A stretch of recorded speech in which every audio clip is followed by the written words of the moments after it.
কাফের। আর বিবি আসিয়া ওই বেঈমানের ঘরে থেকেও খাঁটি ইমানদার হয়েছিলেন।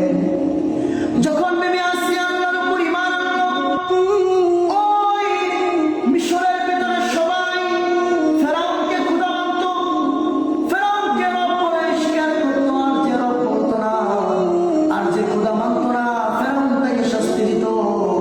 শুনতে পারলো যে তার নিজের স্ত্রী বিবি আসিয়া তাকে আর খোদা মানে না, তাকে রব বলে স্বীকার করে না, অন্য একজনকে রব বলে, অন্য একজনকে খোদা মানে। ওই সময় ফেরাউনের মাথা যেন আগুন ধরে গেল। ওই ফেরাউন জালেম, তার এক বন্ধু ছিল হামান। ফেরাউন যত কাজ করত ওই হামানের পরামর্শ নিয়ে করত।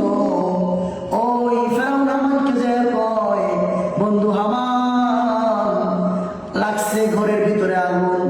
কয় বন্ধু বুঝলাম না।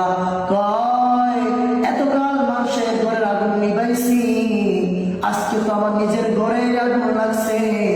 আমার বিবি খুদার বউ খুদি হইয়া আমাকে খুদা মানে না, সর্বনাশ হয়ে গেছে। এবার হামান বলতেছে, ও ফেরাউন, তাকে শাস্তি দেওয়া দরকার।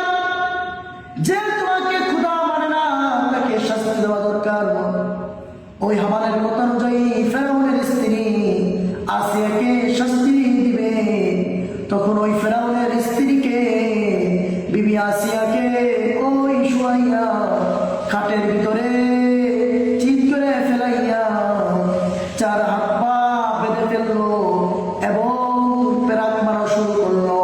শুধু তাই নয় মুসলমান, বরং ওই বিবি আসিয়াকে তার চামড়া হালকা সিলাইয়া টানতে টানতে চামড়া খুশায় ফেলতেছে। যেমন ভাবে আমরা দেখি খাসির চামড়া জবাই দেওয়ার পরে হালকা খাসির চামড়া উঠাইয়া টানতে টানতে যেমন সুলা হয়, এমন ভাবে তো মানুষ বিবি আসিয়াকে এরকম ভাবে টানতে টানতে যেন চামড়া উঠায়, কতটা কষ্টের। আর বলতেছে, ও আসিয়া, তুমি ইমান ছেড়ে দাও, তোমাকে ছেড়ে দিব, ইমান ছেড়ে দাও, তোমাকে ছেড়ে দিব। ওই ফেরাউনের স্ত্রী বিবি আসিয়া কয়, আমার জীবন চলে যাবে, তারপর আমি একবার যেহেতু আল্লাহর উপর ঈমান আনছি, সে আল্লাহকে আর ভুলতে পারবো না, আল্লাহকে আর বাদ দিতে পারবো না। আল্লাহর উপর একবার ঈমান আনছি, ওই আল্লাহর উপরে অটল থাকবো। যদি আমার কলিজাও যদি টান দিয়ে ছিঁড়ে ফেলাও, আমি তারপরও ঈমান পরিবর্তন করব না। এবার ফেরাউন হামানরে বলতেছে, হো হামান, বন্ধু তুই যে কইলি ফেরাউন আমার স্ত্রীকে শাস্তি দিলে, আমার স্ত্রীকে শাস্তি দিলে সে ঈমান ছেড়ে দিবে, কিন্তু ঈমান ছাড়ে না, কি করা যাবে? এখন বলতেছে যে বন্ধু,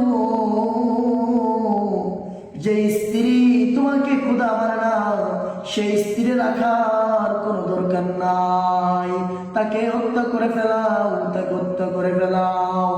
এবার ফেরাউন ডাক দিয়া কয়, ও আসিয়া, এখনো সময় আছে, ঈমান ছেড়ে দাও, ঈমান ছেড়ে দাও। যদি ঈমান ছেড়ে দাও তাহলে তোমাকে আমি বাঁচিয়ে রাখবো, আর ঈমান যদি না ছাড়ো তোমাকে আমি মেরে ফেলবো। তারপরও বিবি আসিয়া ঈমান একটা মুহূর্তের জন্য ছাড়ে না। বিবি আসিয়া আল্লাহকে ডাক দিয়ে কয়, আল্লাহ, ও তোমার মালিক, আপনার উপর ঈমান আনছি, আপনার উপর ঈমান আনছি, আপনি আমার ঈমান হেফাজত করার মালিক আল্লাহ আপনি। আল্লাহ, যতই কষ্ট হোক ওই বেঈমানের মোকাবেলা আল্লাহ আমার ঈমানকে তুমি বিজয়ী দান করিও। এক পর্যায়ে যখন ফেরাউন বলল বড় একটা পাথর আনতে, পাথর মাইরা তাকে নিক্ষেপ করবে, পাথর নিক্ষেপ করে তাকে হত্যা করবে, এই সময় আল্লাহ রাব্বুল আলামিন বিবি আসিয়ার সামনে জান্নাত নিয়ে উপস্থিত হয়ে গেল। ও আসিয়া, এই মরার সময় মানুষ তো কান্না করে, তোমাকে এত শাস্তি দিলাম, তুমি তারপরও কেন হাসতেছো? তুমি কি পাগল হয়ে গেছো? বিবি আসিয়া ডাক দিয়া কয়, ওই জালেম ফেরাউন, পাগল হয়ে যায় নাই, পাগল হয়ে যায় নাই, আমি যে আল্লাহর উপর ঈমান আনছি, সে আল্লাহ জান্নাত নিয়ে আমার সাথে দেখা করার জন্য আল্লাহ উপস্থিত হয়ে গেছে, ওই আল্লাহ নিয়ামত দেখে আমি আসতেছি। এবার আল্লাহ রাব্বুল আলামিন ওই ফেরাউনের হাত থেকে ওই পাথর মারার আগে আল্লাহ তাআলা বিবি আসিয়াকে নিয়ে গেলেন, তার মৃত্যু দিয়ে দিলেন।